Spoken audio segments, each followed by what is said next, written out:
I got my first buen camino, and that's part of the fun. Journey, not the destination.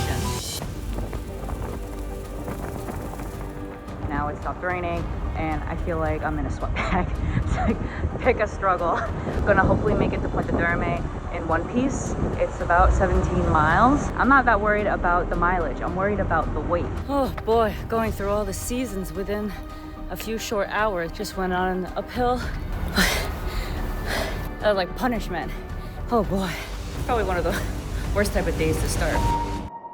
Most people who walk the Camino de Santiago take weeks off to do it, but you can do it in as little as 5 days, maybe even 4 if you're aggressive. For many, it's considered a bucket list experience. As I get older, the less I plan for trips, and I decided to completely wing my first Camino de Santiago. What I mean is, I didn't pre-book my accommodations and leaned into just showing up. If you want to walk the Camino de Santiago but don't have a lot of time, come along with me on my journey walking the Camino Inglés. I'll explain why I chose this one over the other more popular routes. My name's Erin, and I'm a travel photographer and content creator based in New York City. Welcome to my corner of the internet. This video is part of a series of my journey hiking the Camino Inglés in 5 days. This is a story of a woman going on the fabled pilgrimage, but you should know up front that this is not a romanticization of the experience. Last time you saw me, I was in A Coruña. After battling students of the university in the rain to jump on a local bus, I made it to the bus station and headed for Ferrol. If you want to watch what you can do for 24 hours in A Coruña, definitely check that out. Arrived in Ferrol, got on a direct bus about 30 minutes earlier than the ticket that I purchased. Thankfully, they had space, of course. Never hurts to ask. And I could take the bus over to the pilgrim station where I'm gonna go get my starting stuff now, but it takes just as long for public transportation as it is to walk, so I'm just gonna walk. It was the same in A Coruña, but I didn't want to get wet, and here, whatever. Just want to make moves at this point, get started. I'm probably gonna be taking the shortest route out of Ferrol to the first leg, Pontedeume. That's about 22 kilometers. If you were to take more of the scenic route, that's 27, but there's nothing to see and I don't want to do it in this weather. The poncho is going on. I still haven't made it to the pilgrim station yet, but I'm in the church. I'm pretty sure you can probably get a stamp here, but I don't have my pilgrim passport yet, so I might just come back here after and get a stamp.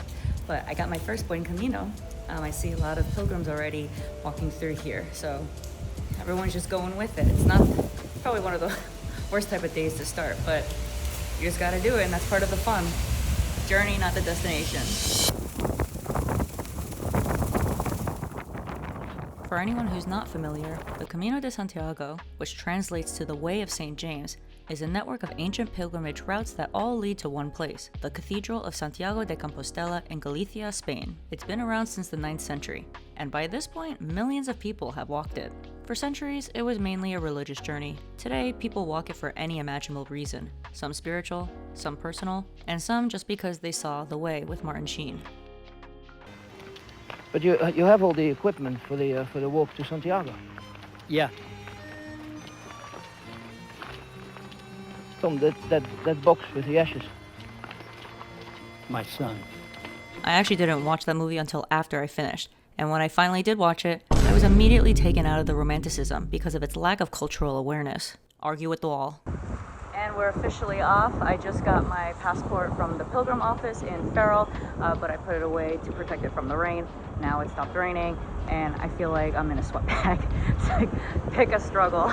But officially on the way out of Ferrol, and gonna hopefully make it to Pontedeume in one piece. It's about 17 miles. Again, I'm not that worried about the mileage. I'm worried about the weight. We'll see. Ferrol is a naval city. It's not a tourist destination in the traditional sense, and that's what makes it interesting. So one of the reasons why I decided to stay in A Coruña over Ferrol, even though Ferrol is the starting point, was that A Coruña was recommended as the more scenic spot.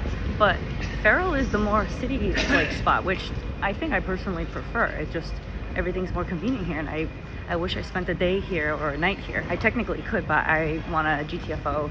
I'm on a tight timeline. You're supposed to have time for this kind of stuff, but especially for those that if you have short PTO, we gotta move. So I definitely want to come back to Ferrol and just like hang out here for like 2 nights or something. It reminds me of Lisbon. I didn't order a pilgrim passport before arriving in Spain because I knew I could get one at the pilgrim office.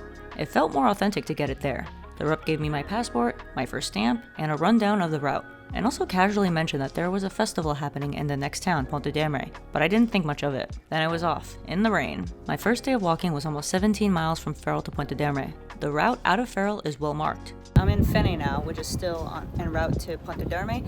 They put arrows to help with the pilgrim route. That's so cute and thoughtful. It's pretty easy to spot the yellow arrows on the walls, brass scallop shells pressed into the pavement. If you go a few meters without seeing one, that's an indication you went off the path, but using a free app like Camino Ninja will easily get you back on track. It became immediately clear that if you walk the Camino Inglés, be prepared for hills. They are absolutely the bane of my existence. Oh boy, going through all the seasons within a few short hours. You can see Ferrol in the background still. Whew. And then got a church, or the remnants of a church. Just went on uphill. I think this leg over to Pontedeume, and then there's another leg where they're known for their hills before you go downhill heading to Santiago. That's like on day 4 or 5. I did cross country, hills were the worst. That was like punishment. Oh boy, now I need to take off the jacket and everything because it's so hot. Unfortunately, this was just the start. In addition to experiencing almost all 4 seasons when heading out of town, the terrain shifts as well. You move through residential neighborhoods, then industrial parts on the outskirts, then into forested paths, then cornfields. Looks just like New Jersey. Am I in the Garden State? If you Google Camino de Santiago, you're most likely going to be bombarded with information about 2 routes, the Camino Francés and the Camino Portugués. These 2 are the most popular. The Francés is considered the classic. It starts in France and takes about a month if you do the full route, while the Portugués starts in Lisbon or Porto and has beautiful scenery and flatter terrain. Most Americans do these 2. As someone who prefers the road less traveled, literally, I chose neither and opted for the Camino Inglés, which is the shortest of all the options. Historically, this route was taken by pilgrims sailing over from England, Ireland, and Scotland. The Camino Inglés has 2 starting points, A Coruña and Ferrol. Starting from A Coruña is actually called the Celtic Camino, but if you're walking the Camino Inglés and wanted to count toward receiving the Compostela, you must start in Ferrol. The distance from A Coruña to Santiago de Compostela is under 100 kilometers, which means it won't qualify. Starting from Ferrol, it's 119 kilometers, which satisfies the 100 kilometer minimum requirement for the Compostela. You could start in Ferrol and walk down to A Coruña, but I didn't budget extra walking days, so time was of the essence. At a pace of roughly 15 miles a day, that equates to 5 days of walking. If you have limited time and you want to do a Camino that still feels authentic and has the infrastructure but isn't overrun, the Inglés is it. Found some shells to signify that I'm walking the Camino. I actually asked for this at the pilgrim office in Ferrol and they didn't have any, so this feels more special finding it at the side of the road. So I'll leave a donation. There's a donation box right there. And now I have a shell for my Camino. After a roller coaster of weather and a bunch of uphills, I started nearing the end of my day 1 journey. It felt like such an accomplishment realizing I walked from one town to another. Made it to Pontedeume. The first leg is done. Almost, I still need to get to Albergue. Pontedeume is a coastal medieval town built around a long stone bridge that stretches across the Ume River estuary. By the time I arrived in town, I was too tired to do anything. I didn't even want to find dinner or go to a grocery store. So I headed straight to the albergue and claimed a bed. I had no idea what I was walking into.